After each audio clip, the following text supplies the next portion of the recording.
À l'occasion du 65e anniversaire de l'indépendance du Togo, des organisations de la société civile et des partis politiques de l'opposition avaient publié une déclaration conjointe dans laquelle ils dénonçaient la confiscation du pouvoir par une dynastie au mépris de la volonté populaire et appelaient à une mobilisation nationale pour restaurer la démocratie, la dignité et l'espoir du peuple togolais. Mais leur meeting populaire prévu à Lomé pour commémorer cet anniversaire a été annulé à la demande du ministère de l'administration territoriale, ce qui a provoqué la colère des organisateurs. Pour en parler, nous sommes en ligne avec Éric Dupuy, porte-parole du parti ANC, Alliance nationale pour le changement.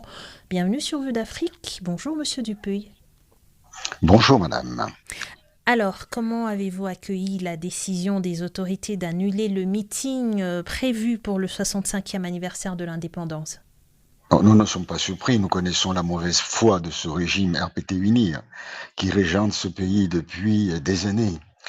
Je dois faire quand même 3 remarques. La première remarque, c'est que le ministre ne respecte pas la loi qu'il invoque pour interdire cette manifestation. La loi précise que la décision du ministère doit intervenir 72 heures au maximum avant la date de la manifestation. Or, cette lettre a été délivrée au siège de l'ANC le jeudi 24 à 19 heures.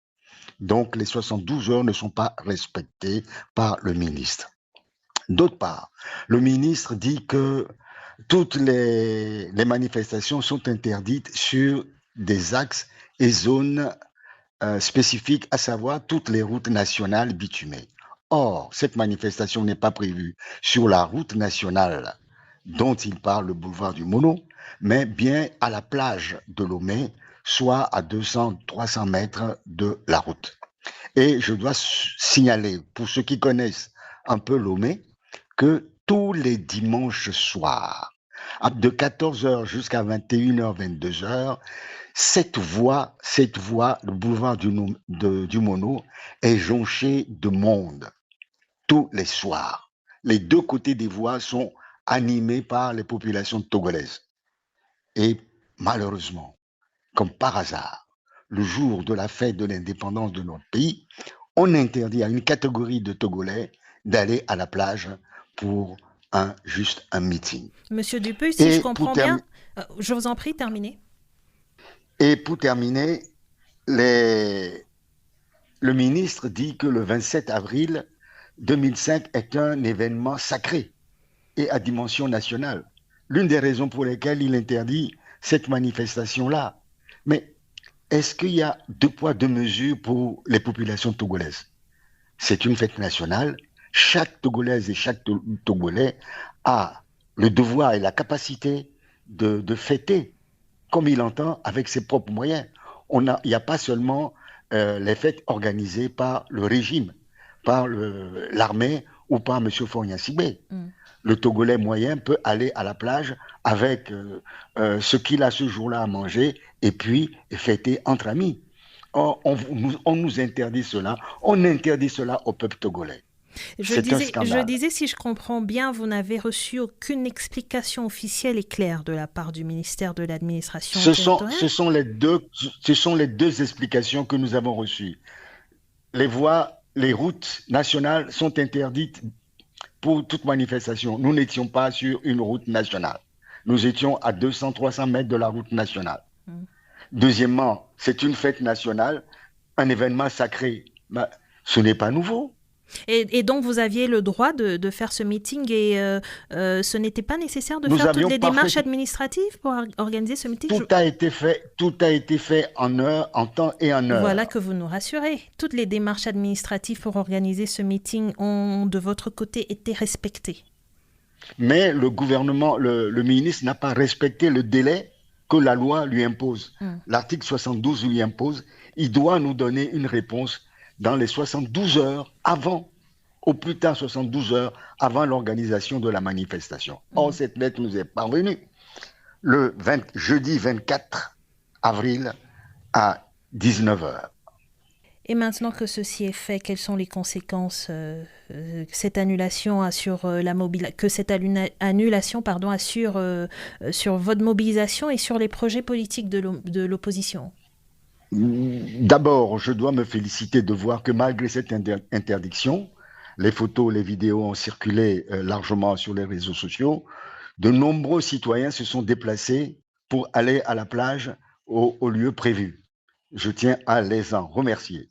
Maintenant, dans les jours à venir, nous allons fixer une autre date et un autre lieu pour ce meeting au cours duquel nous allons expliquer aux populations togolaises, comme nous l'avons indiqué dans notre communiqué du 27 avril, pourquoi il est urgent que tous les Togolais se mobilisent pour mettre en échec le projet de M. Faure Gnassingbé, c'est-à-dire se maintenir au pouvoir, faire du Togo un régime monarchique absolu. Nouvelle date, vous dites, mais comment s'assurer qu'elle ne sera pas annulée?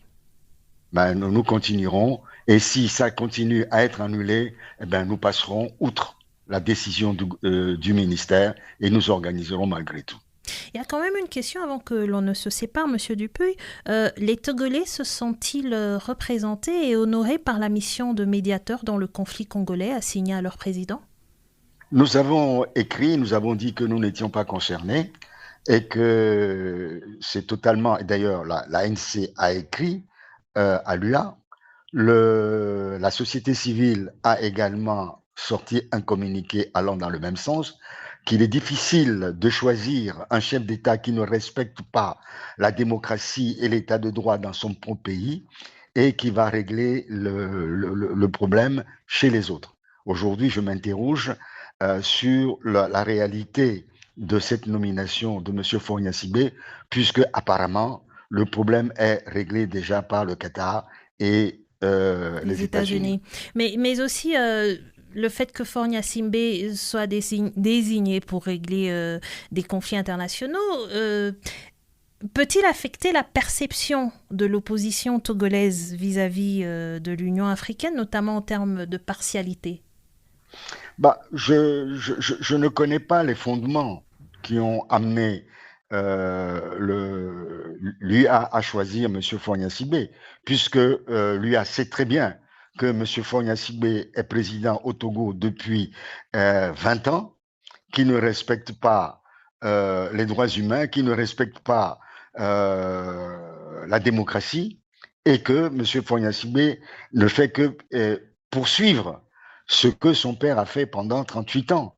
Nous sommes le seul pays en Afrique de l'Ouest à n'avoir jamais connu d'alternance politique réelle, démocratique, jusqu'à aujourd'hui. Et je ne pense pas que cela soit ignoré par l'Union africaine.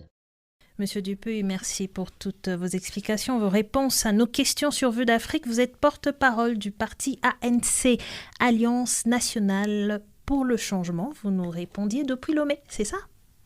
C'est ça. Merci, Monsieur Dupuy. Au revoir. Au revoir.